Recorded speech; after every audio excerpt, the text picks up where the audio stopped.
Hey, afternoon, everyone. All right, Coach. Couple of home games coming up, and away we go.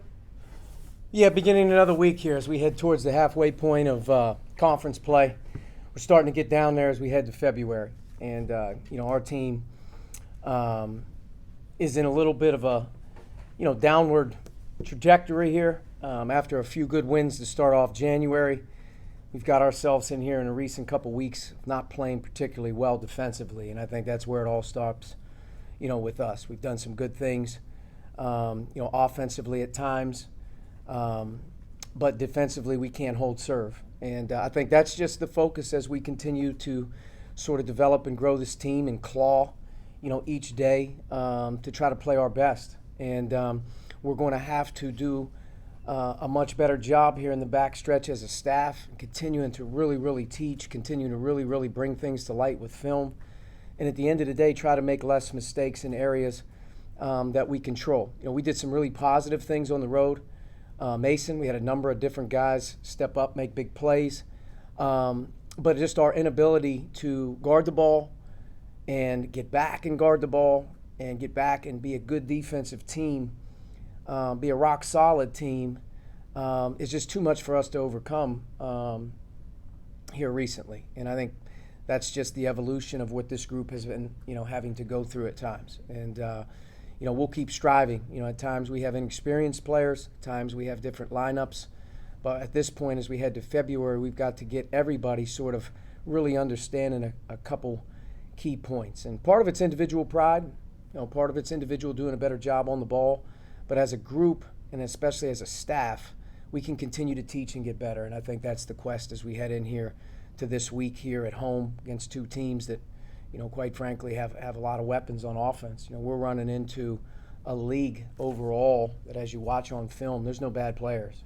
You're dealing with really good players, really good coaches, and we just don't have the ability level right now defensively to hang our hat on anything. So I think that's the quest. That's the quest. Can we be a little bit better in some areas here, defensively? We're going to have to, continue to do that because offensively we're doing some good things, but I think that we all understand right now that, it really comes down over the next, 9 games, 11 games, whatever it is, as we continue to finish. If we're going to finish well, if we're going to finish strong, if we're going to continue to climb in the standings, it'll stop and start with our defensive improvement. Archie, a couple things with respect to trying to create turnovers. Can you do something schematically to be more disruptive? And maybe more importantly, do you have the personnel to be more disruptive? I think the second part is probably more problematic than the first part. I think personnel-wise, our quickness level on the perimeter isn't what it needs to be on the ball. And this is a guards league. This is a quickness league. This is an undersized, fast league. This isn't a plotter league. And, being able to defend the ball per position has been challenging for us, in particular in the backcourt. Our backcourt guys have really got to continue to evolve with their ability level to not only stay in front, but continue to press up at times and not be soft on it. I think we're not there yet, and I think part of it may be personnel-wise. But coaching basketball, being involved with a lot of teams over the years, I've never seen the turnovers forced numbers that we're providing right now. And I don't necessarily know if we ever aspire to turn teams over exclusively. That's our intention. But just by happenstance of coaching different teams, you're going to run into some teams that you turn over with your ball pressure. You're going to run into some teams because you're back and you're forcing them to play on the second or third side. They'll rush. But schematically, man, I tell you, we've tried a lot of different things. We're continuing to try a lot of different things to tweak it. But I think it really comes down at the end of the day to not giving up just straight lines to the basket, not giving up teams easy straight lines in transition. The turnovers can play a role in that game with our offense as well, being able to defend it. But in the half court in general, the inability with quickness level to stay in front of the ball, to force teams to take tough shots, has been challenging. Yeah, last week I asked you about the turnovers, Archie, and just the fact that another team is turning them into points like they did over the weekend. I know you can't really control sometimes where the ball is going when it turns over, but how much is it just getting back and making sure that it doesn't turn into something? Well, I think the pick sixes and some of the forced shots at the rim that turn from block shots to outlet passes, those things are the things that you can't defend Second half against Fordham, second half against Mason, untimely ones that led to breakouts, which changed the game. We have to continue to do a pretty good job offensively of trying to take care of it and run good offense. We only played with 8 turnovers on the road this weekend, but when the margin is so different, the margin of turnovers, our inability to create anything easy, our inability to get run-outs has just been, you can't really explain it. But we have to continue to run good offense. You're right. Pick sixes, block shots off the backboard, challenge twos. We continue to kind of emphasize that. But, we only turned it over, realistically 8 times on the road last week. And I think we had one really just key stretch in the second half that sort of, turned the momentum of the game. Didn't end the game by any stretch of the imagination, but it really turned the momentum of the game. So we have to try to, continue to do a good job of ball security and being smart and continuing to get better there. No question. How pleased are you with the three-point shooting? We just had 2 guys in here that have been shooting the basketball really well from the perimeter, particularly David, obviously, this weekend. Yeah. And too. Looking back on it, we really tried to address, offensive firepower. We had a really hard time a year ago with our offensive talent, the inability to shoot the ball. And I think one of the things we strived for in rebuilding this place is to start to get some style components that we want to play fast, and we want to be able to space the floor. We want to have multiple guys that can do different things. And I think at times you've seen that. You've seen our ability level to score at different positions. You've seen our ability level to, strike in transition. And, David obviously had a great individual, game at Mason shooting the ball, but he can do that. We just need consistency, and I think we do have good players offensively that if we run good offense, if we share the ball, if we stay in the framework of what we're doing, we have a lot of different guys that can shoot it. And, the offensive output, on Saturday was good enough. Our offense was good enough on Saturday. It was the other side of the ball. But we'll have to continue to get better, though. We're going to have to continue to get better and, continue to learn. I do think that the one thing we have some guys emerging with more confidence. It's not just one guy. We got to continue to get some guys that are on the downtick to kind of continue to maybe play up a little bit better.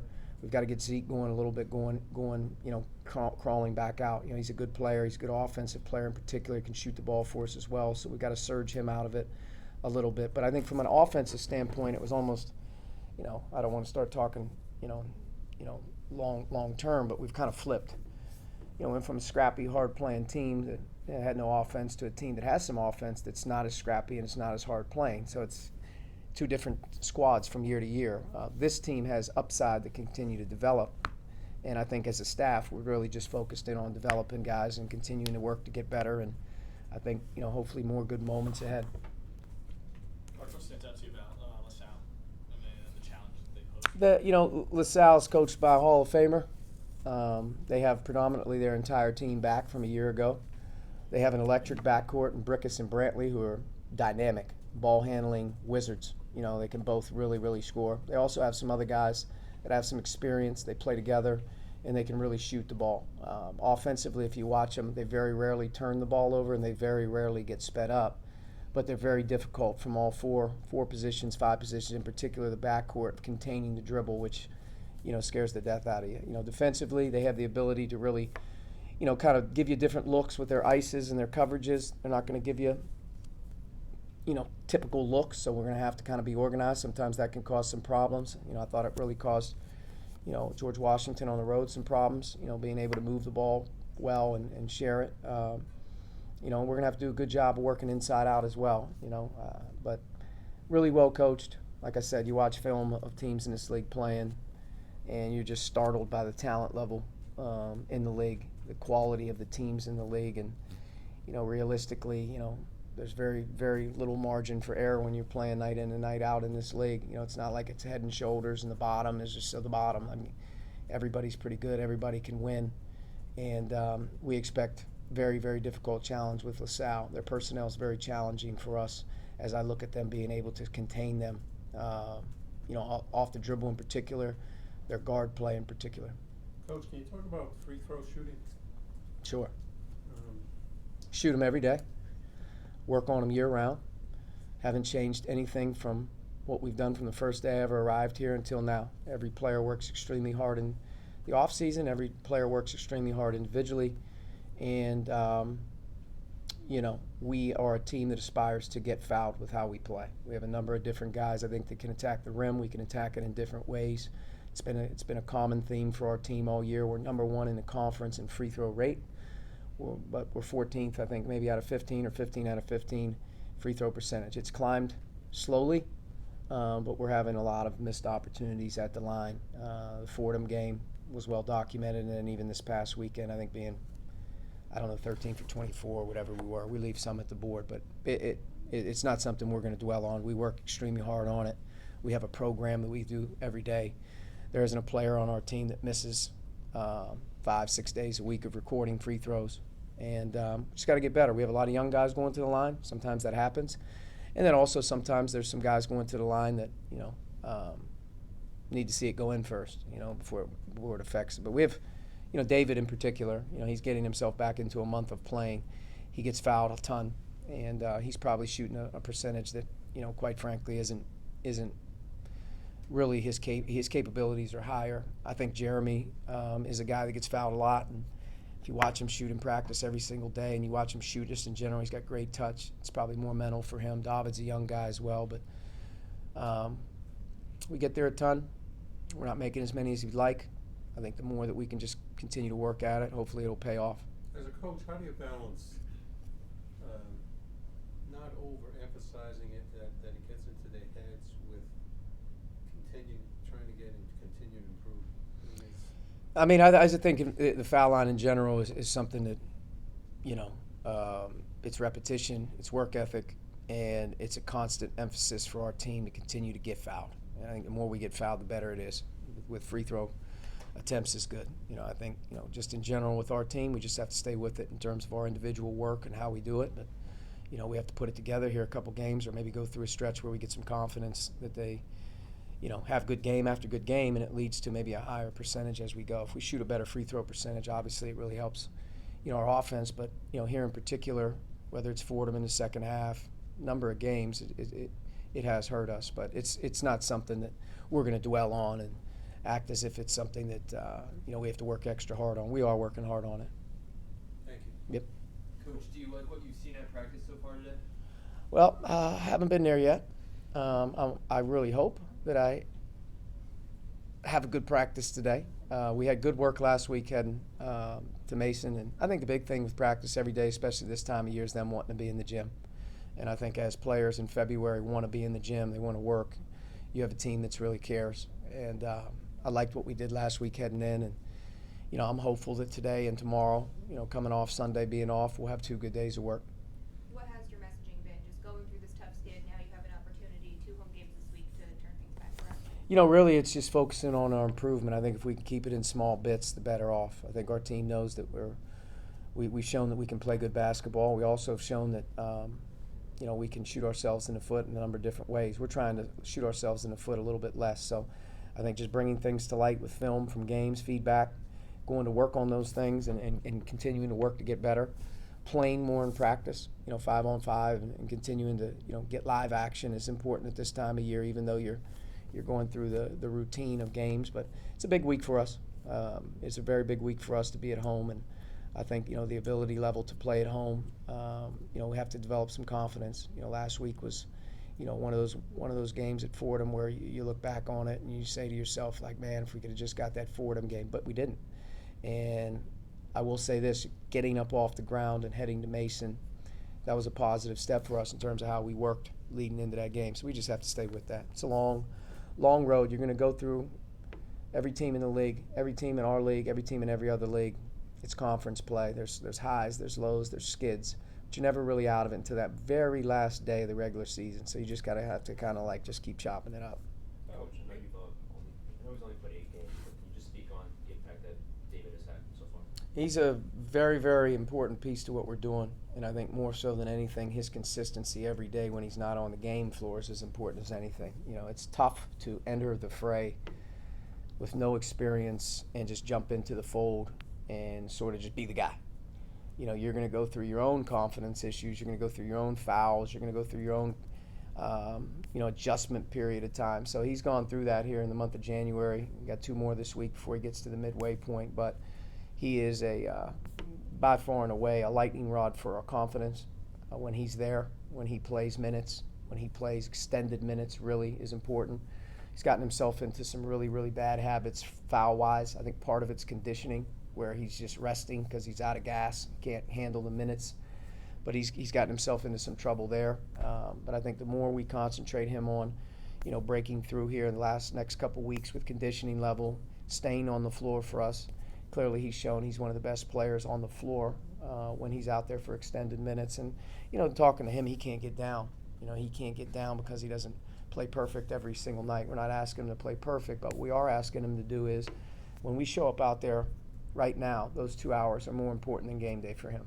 They just are. If he's engaged and he's doing what he's supposed to do, it gives everybody else the same identity, so to speak. He clearly is a leader on our team, and whoever runs your locker room really controls the atmosphere. And if he's down, we'll be down. If he's not down, we won't be down. If he's engaged, like Saturday, our team will be engaged. So he's an important piece, and I'm proud of him. It's not easy to do what he's done. It's really, really hard to just jump into the mix and just get going. But I do think he's shown how important he can be here down the stretch. Nate, did you have a question? Yeah, Coach, opponent's three-point shooting is one of the highest in the nation. You guys have talked about the defensive struggles. Do you see that more as missed assignments or kind of the breakdown of the one-on-one, not having the one-on-one defense and kind of scramble D and guys shooting well? I think teams that defend the three really well get back. I think the best threes come early in the clock in transition. The best threes come, off of offensive rebounds. The best threes come off of driving kicks. So if you start to look at something, how can you defend the three better? It's not allowing teams to jailbreak on you and in the first 7 seconds have a breakdown where you give up transition threes, transition drives to kick threes, turnovers that lead to pick six threes. The best teams defending the three are set. I think second part of it is one-on-one. The ability to rebound the ball defensively one-on-one, the ability to get defensive rebounding because that leads to breakdowns. Defending the ball one-on-one. If you get broke down off the dribble, it turns into a, caved approach. But, yeah, I think defending the three in general, has been tough for us. And I think a lot of it starts and stops with the ability level. People just don't understand how hard it is to get back on defense. It is a total commitment level as a program. It's a total commitment level to effort, talk, matching, scrambling, but being able to get back off of missed shots, fixing your defense when it's not perfect has been very, very challenging for our group. And I think if there's one thing that somebody could drop out of the sky in the next 40 days and say, Coach, you got a gift from the clouds. What is it?